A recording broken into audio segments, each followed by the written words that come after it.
और कीव पर रूस का विध्वंसक हमला हुआ। इस बीच मिसाइल हमलों से कीव में भीषण विस्फोट हुआ है। ड्रोन हमलों में 12 से ज्यादा लोग घायल हुए। हमले के बाद कई इमारतों में आग लग गई। और यूक्रेनी हमलों पर रूस का बड़ा दावा सामने आया है। यूक्रेन के हमलों को नाकाम करने का दावा रूस ने किया है। 24 घंटे में यूक्रेन के 435 जवान ढेर कर दिए गए। एयर डिफेंस ने 754 ड्रोन हमले नाकाम किए। ये रूस की तरफ से बताया गया है। 435 जवान सिर्फ 24 घंटे में, एक दिन में मारे गए।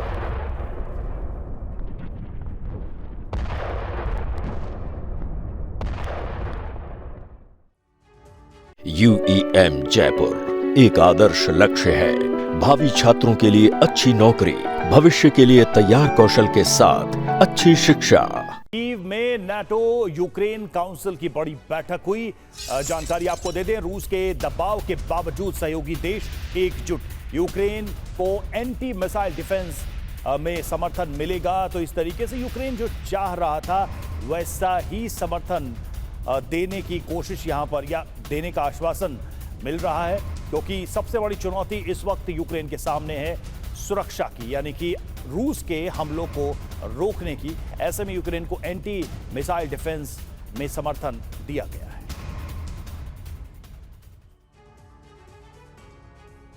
तो देखिए, कीव में नाटो का महामंथन हुआ। यूक्रेन बना रहा है बड़ा प्लान। खबर क्या है? यूक्रेन में नाटो यूक्रेन काउंसिल की अहम बैठक हुई है। सभी सहयोगी देशों के प्रतिनिधि कीव में ही मौजूद रहे। दबाव के बाद भी सहयोगी देशों ने समर्थन को दोहराया है। एंटी बैलिस्टिक डिफेंस मजबूत करने में मदद का ऐलान किया गया है। यूरोप भी एंटी बैलिस्टिक क्षमता तेजी से विकसित करेगा।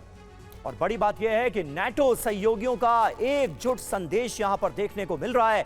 हवाई मिसाइल रक्षा को मजबूत करना एक उद्देश्य है। जून में ही सैन्य सहायता और मदद प्रोवाइड की जाएगी, इसके लिए भी सहमति बनती नजर आ रही है। मतलब कुल मिलाकर नाटो ये बताने की कोशिश कर रहा है कि वो इस मुश्किल घड़ी में पूरी तरह से यूक्रेन के साथ था, है और रहेगा। वहीं रूस की मिसाइल पावर से घबराए यूक्रेन के राष्ट्रपति ज़ेलेंस्की हर दिन 120 बैलिस्टिक मिसाइलें रूस बना रहा है। रूस की मिसाइल क्षमता यूक्रेन के लिए बड़ा खतरा है, ये खुद ज़ेलेंस्की मान रहे हैं। सुनिए जरा।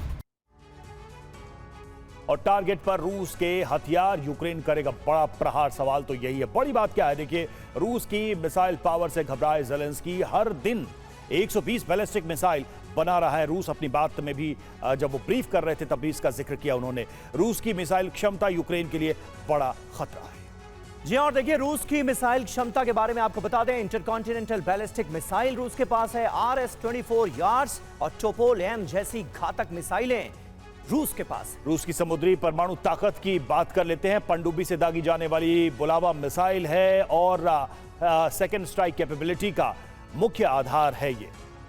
इसके अलावा रूस के हवाई परमाणु ताकत का भी जिक्र कर लें। Tu-160, Tu-95 जैसे स्ट्रैटेजिक बॉम्बर्स रूस के पास मौजूद हैं। परमाणु बॉम्ब या क्रूज मिसाइल ले जाने में ये सक्षम हैं। मनीष झा हमारे साथ, हमारे सहयोगी मौजूद हैं। कीव में नाटो की इतनी बड़ी बैठक होना, नाटो का फुल ऑन भरोसा दिलाना कि हम कीव के साथ हैं, ये अपने आप में कितनी बड़ी बात है। और किसने मनीष ये सोचा था कि नाटो माइनस अमेरिका भी यूक्रेन का इस कदर साथ दे सकता है और उसके दम पर यूक्रेन रूस को इतने बड़े जख्म दे सकता है, लेकिन ये हो रहा है।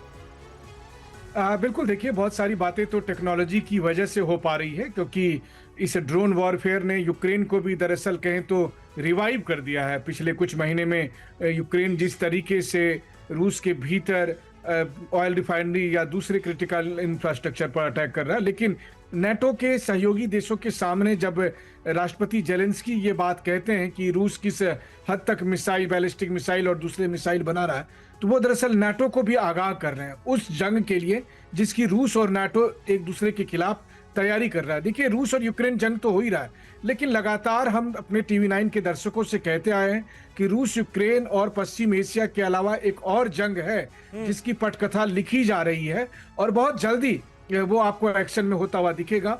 वो रूस और यूरोप के बीच है।